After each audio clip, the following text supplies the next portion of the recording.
you so much, Ms. Ware, for joining us. Oh, not a problem. I'm so excited to be here, to have this opportunity to talk to the team, to talk to the students about PEPCO, about Exelon, what we are, what we do. And then I also have some of my colleagues that will be joining us, and they're going to talk about the engineering department and opportunities and how they and some of their experience in the engineering department. But first, I would like to just introduce myself. Good morning again, everyone. My name is Thomasina Ware. I work with Exelon Corporations. I work on the PHI side, which I'll explain a little bit about. I am a senior recruiter for the university team. I have been with PEPCO, well, PHI, I've been with Exelon altogether, a total of 15 years in this industry, working in the utility industry. Learned a lot of information that hopefully I can share with you today. In my role, I work with, currently I'm on the university and programs team. So you may say, hey, what is the university and programs team? So the university and programs team actually finds internships. Mostly we do a lot of college interns, which we'll talk about that when I get into the slides, but we do about 600 to 700 interns across the Exelon organization.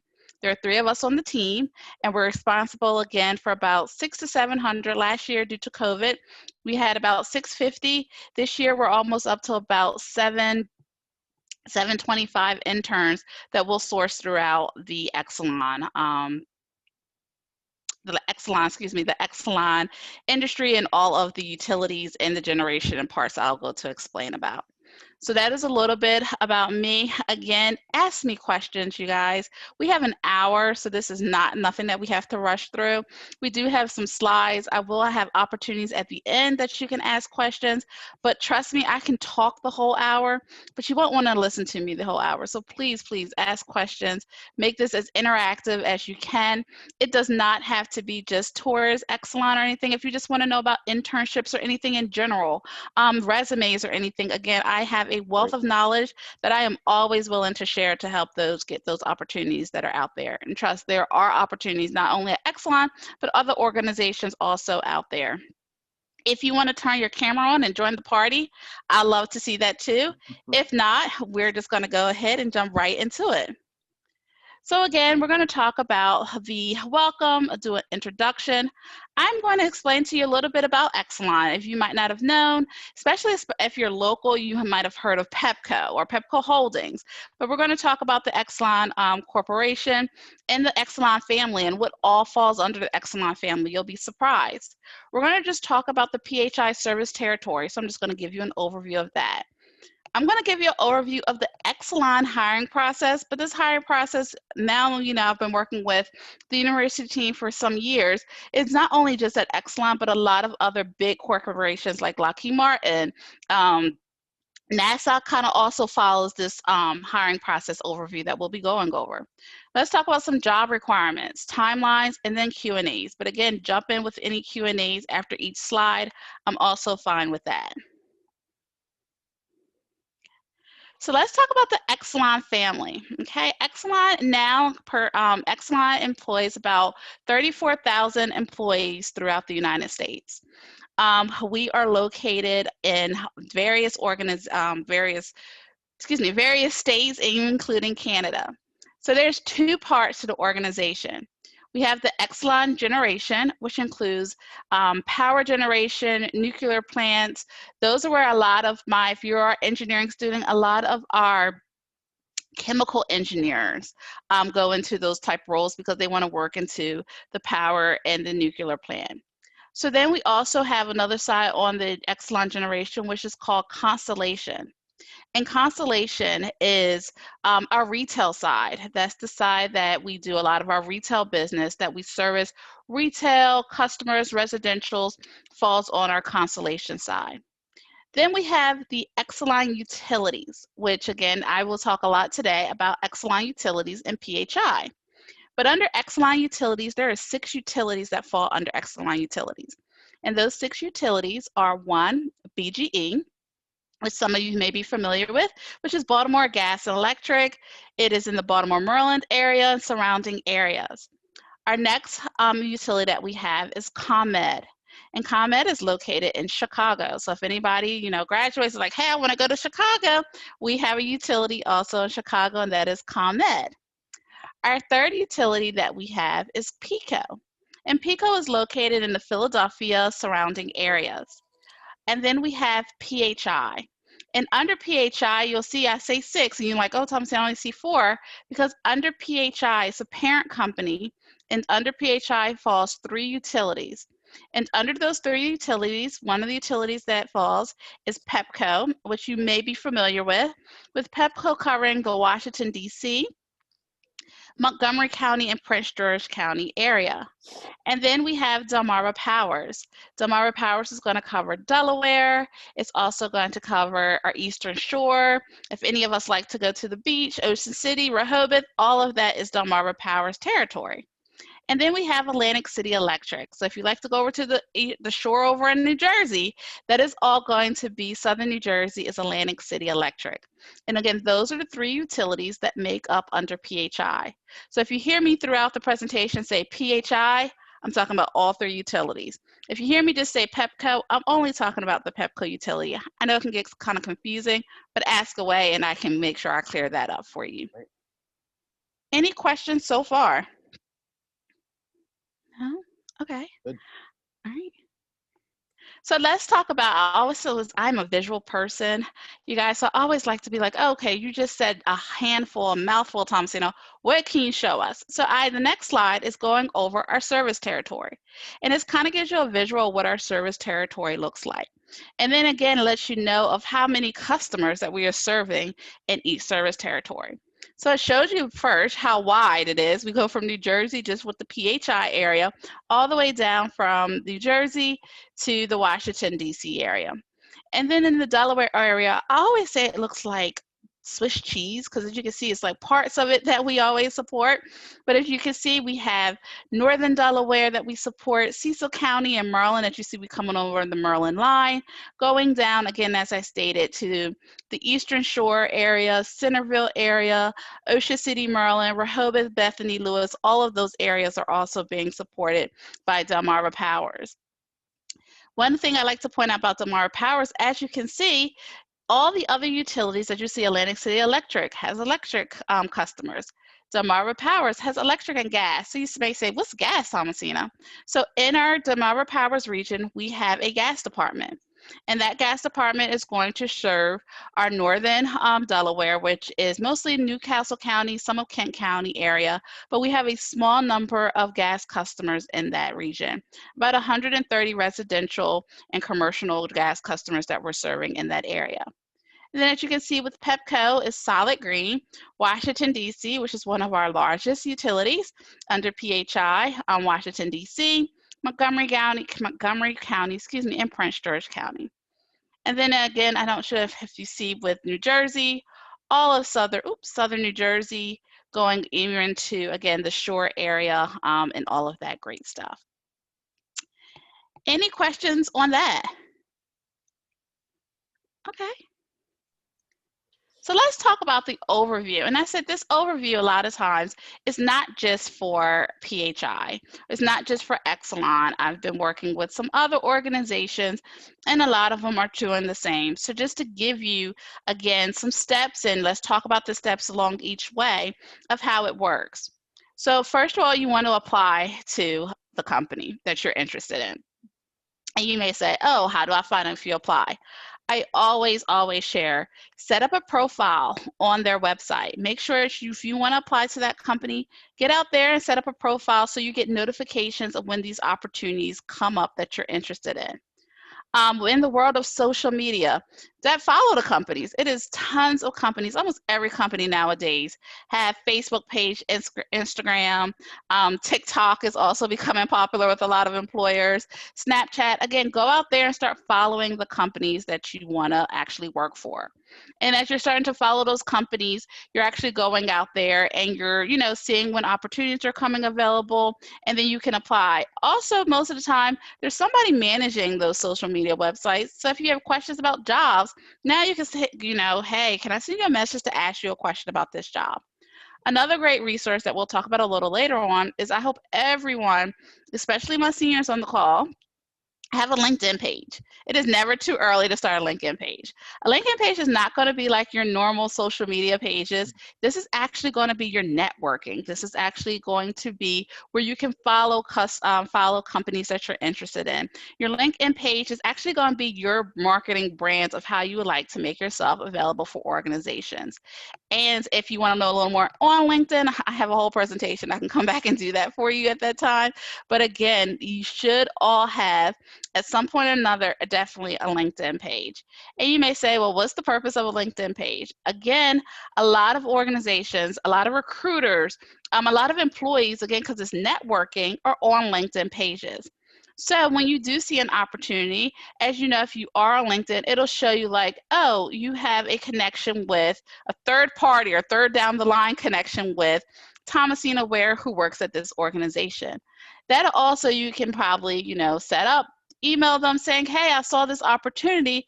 Can you tell me or can you let me know who I can get in contact with to find a little more about that opportunity? I can tell you that we are doing almost 600 jobs. We receive over 14,000 resumes almost for our jobs. We get so many resumes of opportunities. So if you can actually get that little like, hey, can you tell me a little bit about this? Or can you tell me the person that could help me explain a little more about the job? That is always a plus. Again, your networking, your brand. The next, after you applied, you want to screen against the minimum requirements. Please, please, I always tell all my students, make sure that you meet the minimum requirements before you apply. If the minimum requirement is that you are in a bachelor's program and they're asking for a bachelor's program in engineering, please don't apply if you're going on a bachelor's program in business. Make sure, again, because you're just going to get moved through the process. Make sure another thing is that you meet the GPA requirements. The GPA requirements is very, very serious, especially at this point, because again, a lot of universities and a lot of employers are looking at GPAs for internships. So you want to make sure you keep a high GPA. You want to make sure you're doing those extracurricular activities if you can, because you want to make yourself stand out as you're applying for these jobs. Now here at Exelon, once you are screened against the minimum requirements and hey, you move forward in the process, we do what we call a Hogan assessment. And that's a Hogan assessment. It's basically like an assessment to say, are you a good fit for this role that you're applying for? The Hogan assessment is an online assessment. You don't go anywhere. It usually takes about 30 to 40 minutes to complete. And again, it's just making sure that you are applying for this if you are a good fit, again, for this job that you're applying for. If you are successful on the Hogan assignment, we get to the interview. So the interview, this is, again, once you get to this part, it is all on you. It is on you to shine as the brightest star that you've ever known. You want to make sure when you walk out of that interview that you have just nailed it. You answered those questions. You provided them with a resume that was awesome, and that you are just ready to go in and just show yourself. And then just, again, when you leave the interview, you want them to be like, wow, that was a great student. And how do we do that? We do that because we're going to prepare. You prepare yourself for your interview. It's definitely in today's, with a lot of interviews being virtual, I always tell students, I try to prep with students, when you're doing virtual interviews, you want to make sure you go somewhere quiet. You want to make sure I talk with my hands, and I had to learn that you can see me moving my hands on camera. So I had to learn not to talk with my hands on camera when I'm on camera doing presentations and things of that nature. Also, your body language, your movement, everything everybody can see. So you want to make sure, again, you're practicing that. Always recommend first, take the link that they're sending you, if it's Zoom, if it's Microsoft Teams, if it's WebEx, whatever platform they're using, try to set up a run. Try to ask the recruiter, like, hey, can I make sure my camera is working with you? Can I just use 5 or 10 minutes of your time to make sure I can get connected? Because on the day of the interview, I want to be well prepared. I don't want to have any computer issues, which we understand do happen, but you want to do those things above and before the time. And a lot of times the recruiter will say, hey, yes, I can set up 5 minutes with you.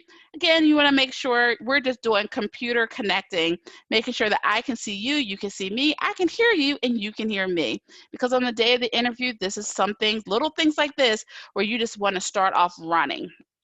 And again, because you want to give them that wow factor. When you're ready and they're on, they're already like, oh, Thomasina's already here. Oh, Thomasina's camera's on.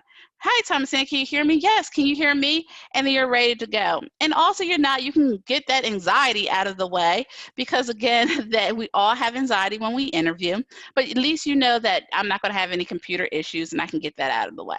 So now you can just focus on being the best and giving the best answers that you want to give for yourself. All employers do interviews differently. Here at Exelon, we do panel interviews. And what I mean by panel interviews is that the interviews will have one or two, maybe three supervisors. It could range from department employees. It could be those that you'll be working with. Again, it's usually about 2 employees that are usually on the phone. And how we do, again, we'll do behavioral, we'll ask behavioral questions at the time, and we are taking notes.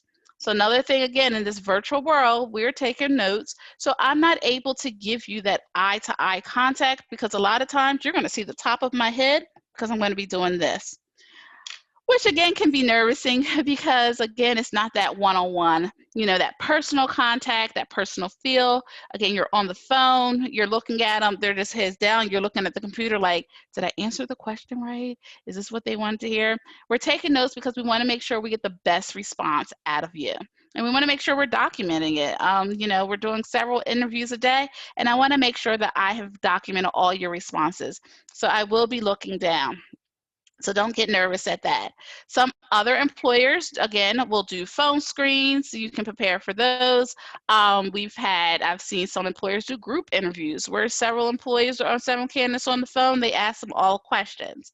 Again, we don't do group interviews here, but we do video interviews. When we are going back on site, we do face-to-face type interviews. But again, it is panel.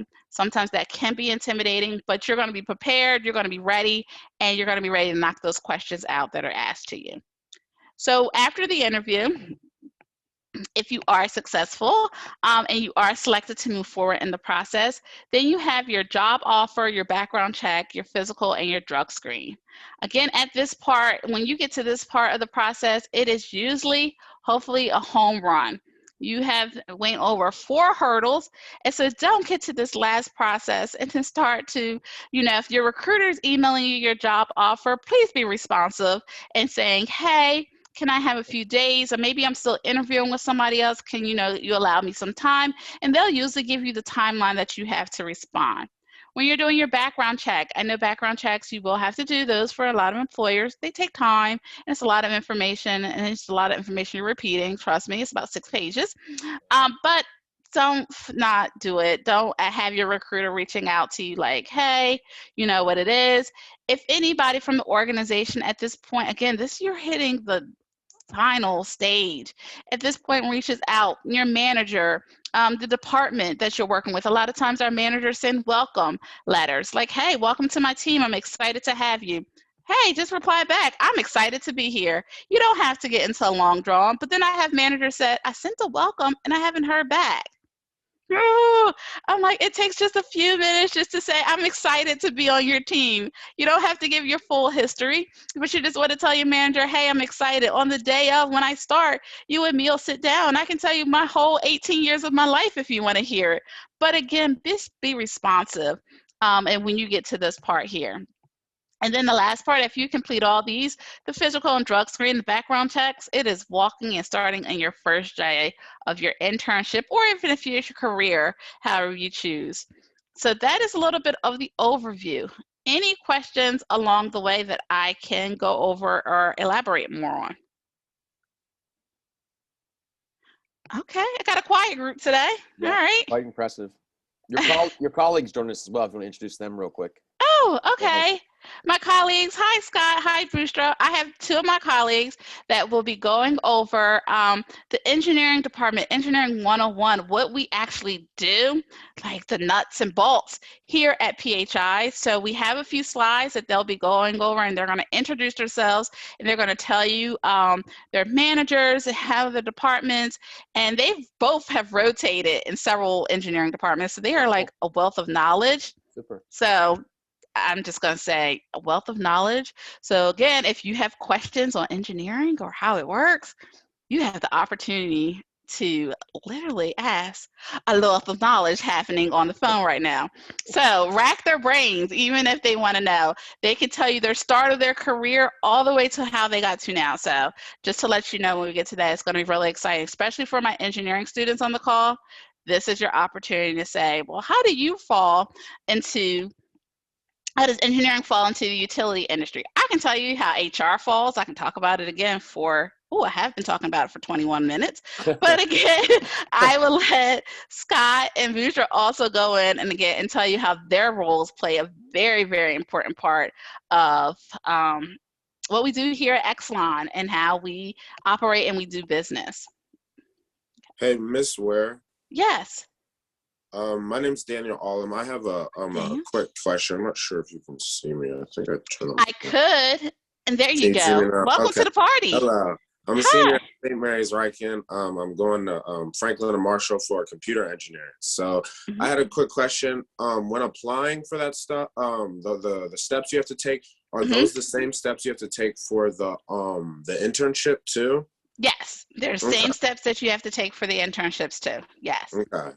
Alrighty. Thank you. You're welcome. Any other questions? No, not right now, but I'm sure I'll have one later again. Okay. If you want to keep your camera on, welcome to the party. All right, I'll stay in the party for Okay, sure. great. All right, so what we're going to talk about is applying online. Career opportunities. Again, go out to this website. Our website is listed right here for you, but you can also type it in. Sign up for job alerts. Like I said, again, you want to get these job alerts that are coming out. Just to let you know a little bit about our internship program that we actually, and I'm going to go over the timeline because we're about 90% full on our internship opportunities because we start in the fall of every year. So we don't start, a lot of people are like, oh, you're not starting in like the same year. I start in like this year in 2021, I'll be hiring in about August, September for 2022 interns. So you want to make sure that you're signing up for those alerts and those jobs. Submit your application at the beginning, your resume, which provides information on your experience, knowledge, skills, ability, and training, license, and certifications. And candidates who apply online, you will receive an acknowledgement that says, hey, thank you for applying online, and we have received your application and your resume. You'll find this with a lot of organizations. Again, they'll go through the same way. When you've applied, you'll go in and you'll get that notification back that, hey, you have applied for that.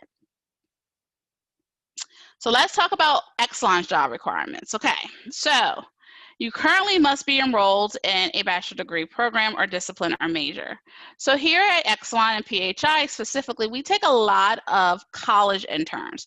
We focus a lot on our college interns, and we also have some seniors who are already enrolled and have been accepted to a school that are going into their freshman year. So we usually don't do, if you are a sophomore, junior year here, I'm sorry, we don't do many of those, but we do look at some seniors who are graduating, again, seniors graduating and that are enrolled in a bachelor's degree program. You may say, hey, Thomasine, I haven't started yet.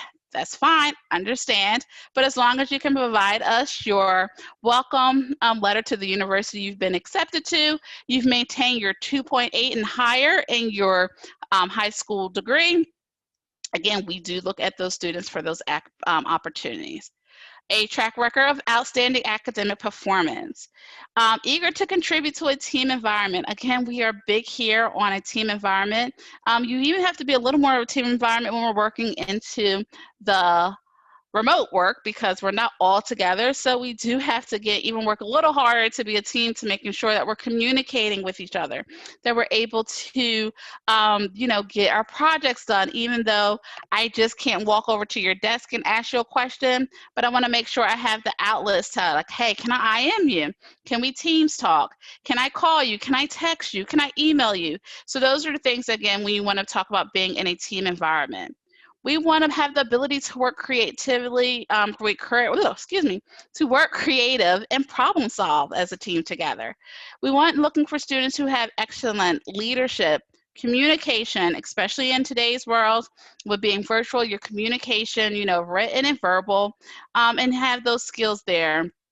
So those are some of the job requirements. If you went out to our website currently, you may see 1 or 2 positions still up there, and you'll see that these are the requirements that you're going to see out there on our website. Has anybody been out to our website yet? No, not yet, but I plan on looking at it after this. Okay, great. Please go out there. Okay. So this will give you the timeline for Exelon, and again, a lot of other industries that I have been working with for the past few years. I know, like, if you went out to like Lockheed Martin's, this is one of the ones. Recently just started talking to some recruiters at NASA down in Hampton area. This is another. I mean, again, most internships are posted in August and September of the previous year. So again, I posted our internship opportunities on our website. Were posted in August and September of 2021. We were reviewing the resumes between September and November. So please, if you are interested in internships, if you are a sophomore or junior, or you're about to graduate, you should already been looking again for the 2021. I'm going to start looking for 2022. So at the end of this year, I'm doing those. Between November and December, we're interviewing students to have most of 90% again of my offers are out in January of the year. I start background checks and medical screening in March and April, and we have internships that start with us in June.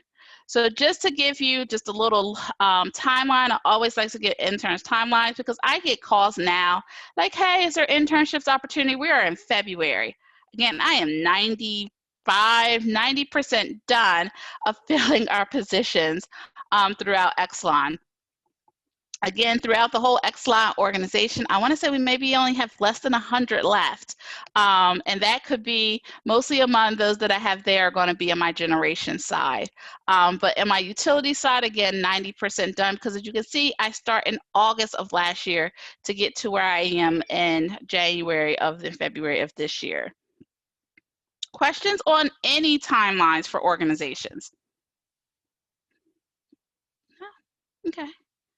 All right, so I again have talked and I have given you the overview. I hopefully given you some tips and tricks that you can use. I am now going to turn it over to my colleague Scott, who's just going to give you an engineering overview and go over some slides and tell you about himself and all of that great stuff that I probably won't know and explaining to you with the engineering overview. So Scott, are you on? Yep, I'm here. Can you hear me? I can hear you. I can see All you. right. Thank you for joining the party today. I'm going to go on mute and I am going to turn it over to you. All right. Well, good morning, everyone, and thank you so much, Thomasina. Very excited about this opportunity here to talk to all of you about Pepco Holdings and the opportunities to get involved in the STEM world. Just to take us back a little ways, Thomasina and I have worked together for a number of years too in the internship program. I myself am a product of the PHI internship program. I had my first internship back in 2009 within the Pepco DC region, and it really opened my eyes up, because going into the engineering type field, I was thinking, well, let me go work for a design contractor. We're gonna build buildings or do stuff like that. And when I first came into the Pepco Holdings family, it really opened my eyes to how much technology, engineering, information, construction, and opportunities there are. And Thomasina has been wonderful, and it's so good to see you. I know we've been in this remote working environment so long.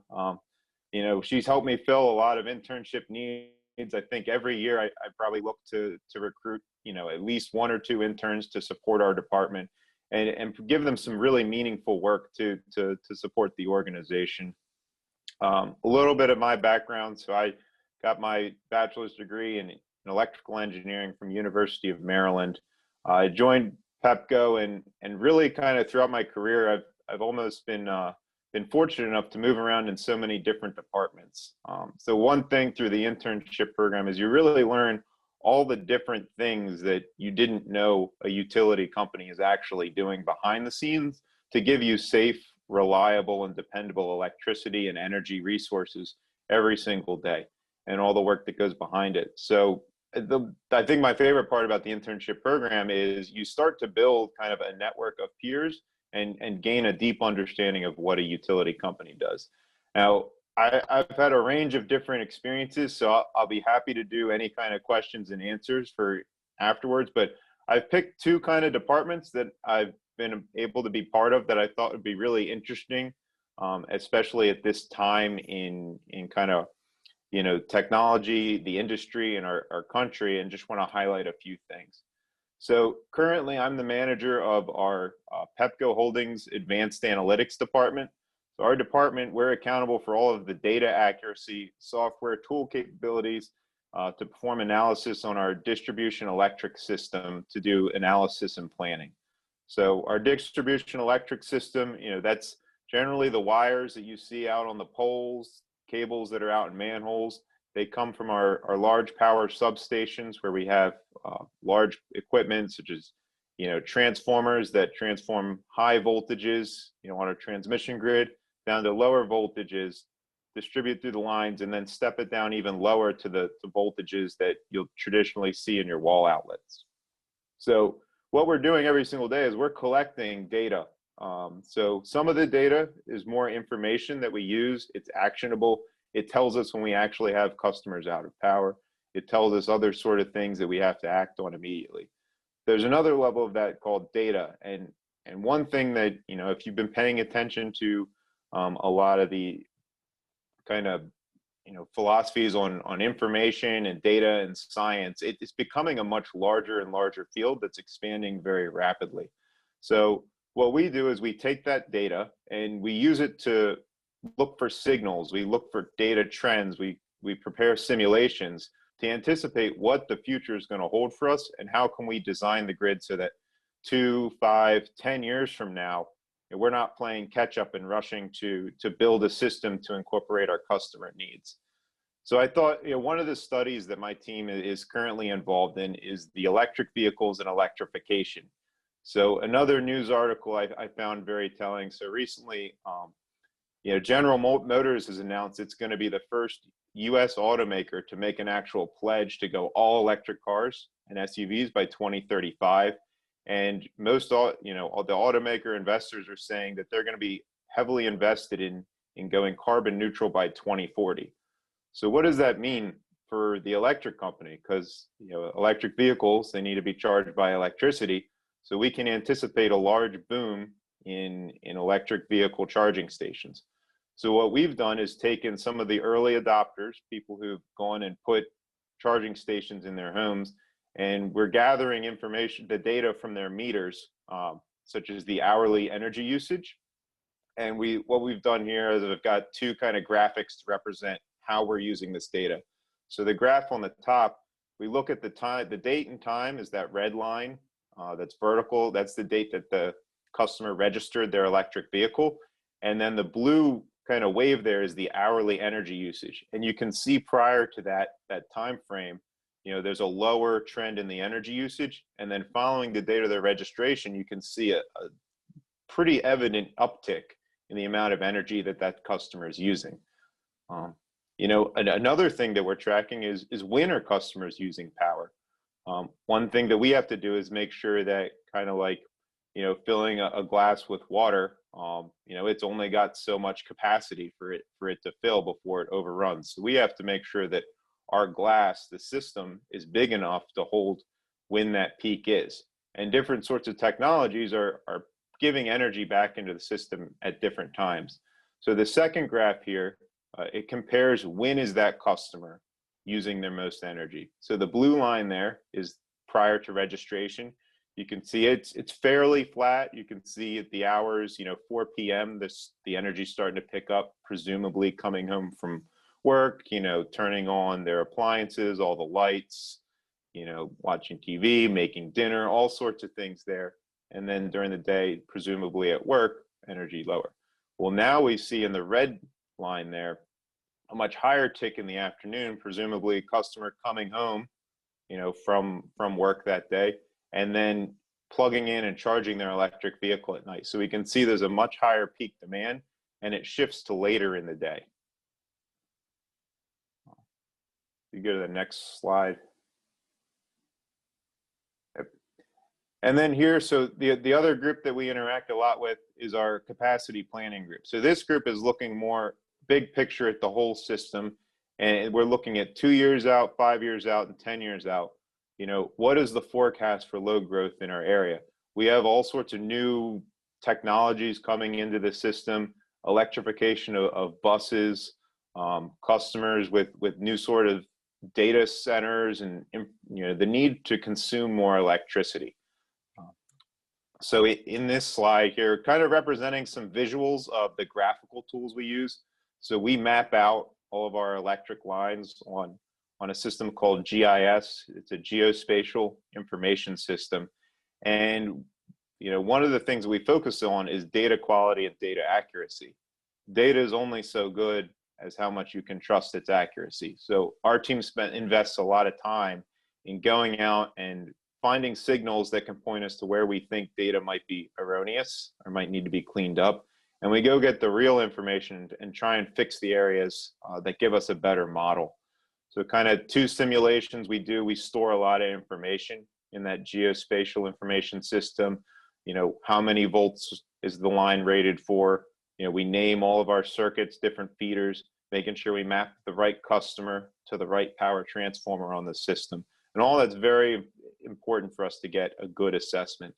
Because then, you know, on the right, we have a tool called SIME. And what we use SIME for, it's a simulation of power flow in our system. So we'll take a look at each of our distribution lines on a I think a biannual basis. Each feeder has to be done. And we look to see where is there potential overloads from, you know, current configuration. We put in prospective new business if we know, you know, Amazon data centers coming into a certain region or something like that. We can plot out these new loads and new energy consumers on our system. And then we can start to develop plans so that they don't create adverse effects.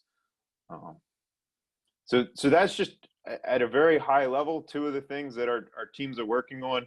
I mean, there's all sorts of other things. I started my career interacting with new customer, new business interconnections. So having to manage a new customer wants to come onto the system. How do we design that interconnection so we can meet their needs? I've worked in our substations maintenance group, looking at electrical equipment, making sure all of our maintenance practices are up to speed, evaluating the condition of equipment. You know, we measure certain points, and there's certain measurements on a power transformer or a circuit breaker that can lend us to and give us a signal that an imminent failure may occur within a certain probability of time. And what are we going to do about it? We have a whole regulatory side, kind of the business side of the group too, where we interact with kind of how are we creating that 2-way communication with our customers to understand their needs, you know, and be equitable and economical in our solutions to deliver the power that we promise. Hey, Scott, thank you Yeah. for joining us today. I really appreciate it. We had a question in the chat that a student sent to me to ask you. All right. And I think you had mentioned this, that you didn't really know you'd be doing this, right, as a career. So when you were in high school, the question is, what were you kind of into, and what led you, like, how did you get where you are now, is the question. Great question. I love that question. That's awesome. So in high school, I kind of found my niche, you know, in mathematics and science. There was all sort of math that was getting involved. I didn't know what it meant, but I knew that I was good at it. Right. I almost felt like everything I learned, it was more like I learned what I didn't know at that point in time. So really that developed my interests, and then, you know, kind of having a general interest in how things work. You know, I was always one to try and take things apart. We had an electronics class, I know, that, you know, we kind of disassemble, you know, circuits or RC cars, figure out how they work and put them back together. That's kind of where I got started in just the general interest of engineering. But when it came to getting into the utility industry, you know, kind of a need of just an opportunity, right? Hey, we're looking for interns. We're looking for people who are interested in electricity and engineering. And then once you kind of get in there, just asking questions, how how does this work? Why does this work? Does this make sense? Challenge. You know, having that mindset to challenge kind of what is, because, you know, if you're working on things that already have a solution. I apologize. I have a cat here, so if he pops in the screen, it's the joys of working from home. But if you're challenging kind of what's already out there and you're trying to solve problems that haven't been solved, that's when you're really engineering. And to me, that's what's the most exciting part about starting a career in engineering. That's great. Thank you. I hope I stayed on topic there. I didn't answer the question, please. Well, I think it's also neat that you can tell you really enjoy what you do. You know, and that's one thing when I talk to the students, you know, is trying to find that niche, right? And find a job that you really enjoy. I think that's pretty evident from you. And you also said you started as an intern with this company, correct? Is that what you said earlier? Yes. Yeah. I started in the Pepco, Washington, D.C. area. And what's so interesting as well with Pepco Holdings is we have a brotherhood and sisterhood of, you know, companies that do the same thing, but we have, you know, different regions and different territories. And when I got, you know, to a position where I expanded my capabilities, not just Pepco, but the Pepco Holdings, you learn that the grid is built differently in New Jersey than it's built in Delmarva. There are some baseline similarities, but then there are also some geographical differences. I mean, I could probably talk for days about Texas and what's going on there, but you know, you can see, like, if you go different places, the grid is different, and learning those differences is important. And then, you know, it opens up a much larger network and community. We have a lot of participation within our industry. We talk with utility companies from Hawaii, from California, from Canada, even, you know, internationally, Germany, Sweden. We buy a lot of equipment from over there, and we're trying to understand how is everyone doing things. And so now, you know, it becomes, you learn and master your region and your territory and your community, and there's so much more potential to expand kind of your network and your wealth of knowledge there. One more question for you, then I'll stop. This is from the chat too. How many internships did you have in your process of figuring out where you're going to be? And the second question is, if you were doing it again over, would you try to do a different internship each year with different company, like during college? Very good question. So I go back, it takes me back to, you know, in college. So I think at first, you know, applying to internships, I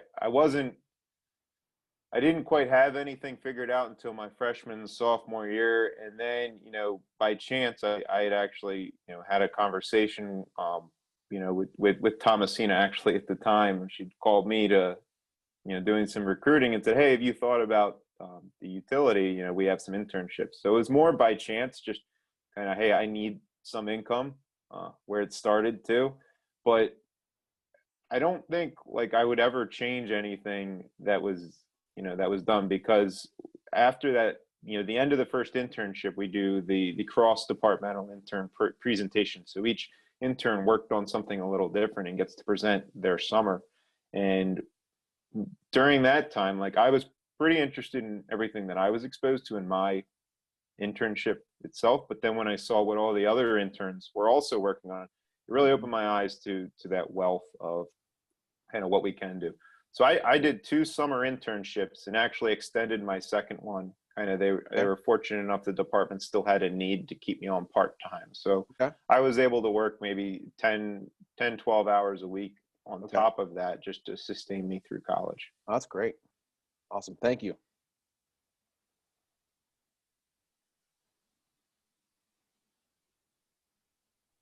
Any other questions? Those are some really good questions that you guys and ladies on the phone are asking for, or asking. Any additional questions?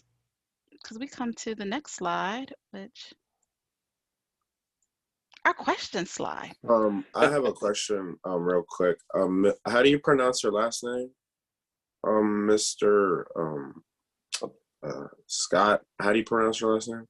Placide, but you can call me Scott. Oh, okay. So You said you did internships over the summer, like when you came back down. So which were you in Delaware, or were you in Maryland, or were you in New Jersey when you came back down for like your internships? Like, So for my first internship was in downtown Washington, D.C. So I was studying at University of Maryland. So it was a nice metro ride. So the first one was it's Edison Place. So it's in Chinatown, D.C. My second one, we have a facility called Benning Road. It's kind of on the outskirts of Washington, D.C., closer to the Maryland, Prince George's side. We also have a couple offices in Montgomery County for PEPCO, and then one in Forestville in Prince George's County. So there's a couple different, opportunities. I will say last summer we were doing the all remote internship, and the intern that was working in my department, she was actually living in Colorado. So she was able to work from Colorado for her internship too. So it's pretty cool what we've been able to do with all the virtual technology as well. Yeah. Because my my college that I'm going to, Franklin Marshall, it's in Pennsylvania, but I come back down to St. Mary's County, which is in Maryland, for the summertime. So I'm guessing the closest place would be in Montgomery County. You said they have internships over there. Yep, we do have facilities there as well. Okay. I know, I'm not sure, in Pennsylvania, so Newark, there's the Newcastle Regional Office. That one's pretty close there. If you're interested in the gas side, I know Wilmington, we've got an office there as well. And then a couple scattered throughout southern New Jersey. If you wanted to live on the beach for the summer, do a beach summer, we've got Salisbury as well as the Bay Regional Office. Okay. And you particularly were getting into like electrical engineering, but like so I was majoring in computer engineering. So more for that side, like what tips or advice would you give in looking for like an internship on the computer engineering side of things? Like if we were to have that degree. Really great question. I love that question. So I don't know how things have changed. I know back when I was getting my degree, it was electrical and computers were kind of lumped together. I don't know if they've parsed them out now, but so we have so much infrastructure as well on the IT, and what's exciting for me now is learning my new department in data analytics. So data science, kind of how do we use signals and process those. We have a lot of new software and how we integrate. So how do we efficiently use the software we're using? Integrating to cloud-based data storage is a big thing. And then kind of to cap it all off, cybersecurity is huge. There's so many stories in our industry about what could happen, kind of worst case scenario. If there was a cyber attack on the electric infrastructure and catastrophic results could ensue. So we have an entire group that's dedicated to coming up with the best standards for how do we protect our data, our information, our controls. And that's another facet that, you could get any degree in engineering almost, I believe, and still find something to put those skills to use at PHI. In my intern, in recruiting for interns, I've had mechanical engineers, chemical engineers, civil structural engineers. There's a home for most anything. It was almost like the biggest benefit I got out of an engineering degree was learning how to learn and learning how to do it, flexibly and quickly, because that's one of the skills I think that an engineering degree can definitely provide you. Okay, thank you, Mr. Scott.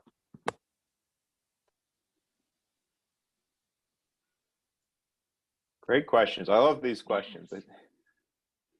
Any other questions? I tell you, this is your time to use.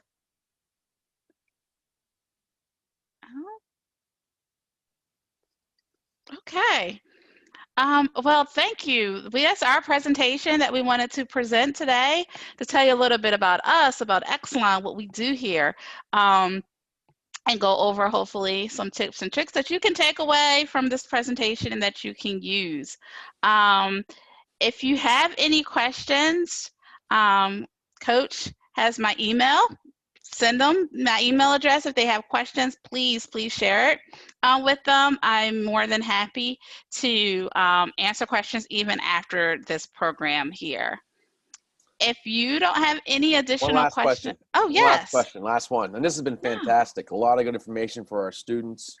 I really love the interview part of it. And this question actually comes from that. And the student asked, do you think you had mentioned about, calling ahead before your interview and setting up your, making sure everything works. Hey, give me 5 minutes of your time.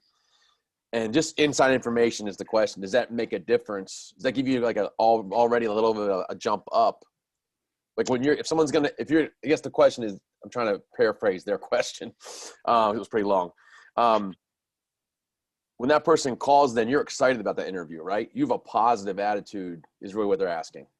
Yes, you have a positive, and it's going to help not only as a recruiter, I'm like, okay, they want to make sure they have this off, but on the day of, and I don't know, maybe it's just me, but on the day of an interview, you could be nervous. You're like, okay, I'm ready to interview. I'm nervous. True. But if you already taken that part of the computer, the technology part out, that'll help you relax more.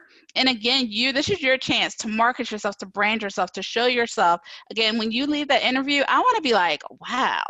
And again, when you're doing that, you're helping yourself again that day. Okay, I know that my connection works. So that's something I just don't have to worry about. Yeah. Now I can actually focus on showing my skills and capabilities, actually, trying to answer the question. Another tip that I'll give you, if you have not worked, that's okay.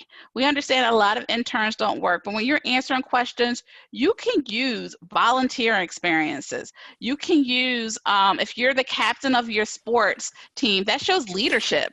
You can use those type of examples. You don't always have to use work examples. So now again, your work, you got that part out. So now let's focus on me answering these questions, me demonstrating and showing my best self to the organization that I'm applying for.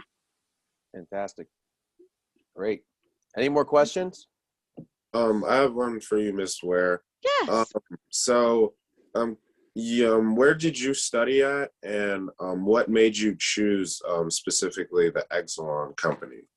Okay, great question. So I started my undergrad. I started at Clark University, Clark Atlanta University in Atlanta, Georgia. So I just started there with my undergrad, and then my grad, I went to Faulkner University in Montgomery, Alabama.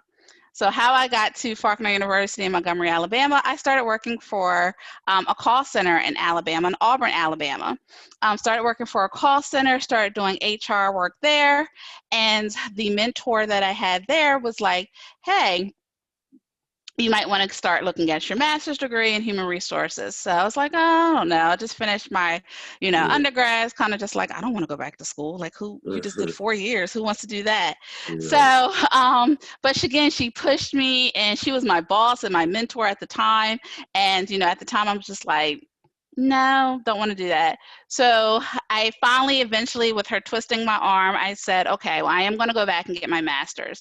Well, as I was traveling with my master's degree, every day going to get my master's degree, going to Montgomery, Alabama, I came across a professor who said, Hyundai, which is the car manufacturing, is coming to Montgomery, Alabama. I was like, I never worked in car manufacturing. I've always been in the call center industry. So I started to go through that, worked there, got my master's. And one of the programs that they used at Hyundai was SAP, which is a program, again, that we used here in the past at PHI. So when I decided, I was finished with school, ready to move, I'm originally from the Delaware area, born and raised in Delaware. I was going to move back up here. I just actually started looking at companies in the area that used the program that I was familiar with. So when I was doing my job search, I was looking for companies and organizations that had SAP. And I came across, I started in PepCo, so I started in the DC region, and that's kind of how, when I was doing my job search, I was like, I'm ready to move back up north, I want to do HR, and then again, what do I have, because there's tons of people that are looking for HR opportunities. But what do I have that may stand out to an organization? And one of the things, again, that I use as my strategy is when I start looking for jobs in human resources is the programs that I had. And I knew that SAP was a program that was not used by a lot of organizations. A lot of people use like others, like PeopleFluent, which we use now. But again, SAP was very, at that time, it was kind of like a specific application that they had. Yeah. So that's how I did my job search and actually, you know, got to the organization here now, 15 years later. Awesome. Great questions. No problem. I know I went all the way around Robin to give you that short answer, but that's how I got there. Okay. All right, well, guys, thank you so much for having us. If you have any questions, please, even after this, email us. If you have questions about LinkedIn, I saw in the chat, Dan, you're going to set up your LinkedIn profile. Once you do, please connect with me. I'm out there, Thomasina Ware. Send me an invite. And if you have any questions, again, if you go out to our website, you see something you have a question on, again, please do not hesitate to reach out to us, and we can hopefully help you with that. With that, I did everything with a 4-minute left. I am proud of ourselves today. We did not go over. So again, if you think of anything or have anything that you want to talk to us about, again, we are here to help you because we always want to see anyone, especially students that are interested in the utility industry, succeed. So if you're interested in the utility industry, please keep in contact with us because we would love to see your success and hear your success stories if they're with us or even not with us. We still love to hear that. Fantastic. Thank you so much. Enjoy your weekend. Thank you. Have a great weekend. And thanks for those that attended today on your day off. I really appreciate that. All right. Bye-bye. Bye-bye. Bye-bye.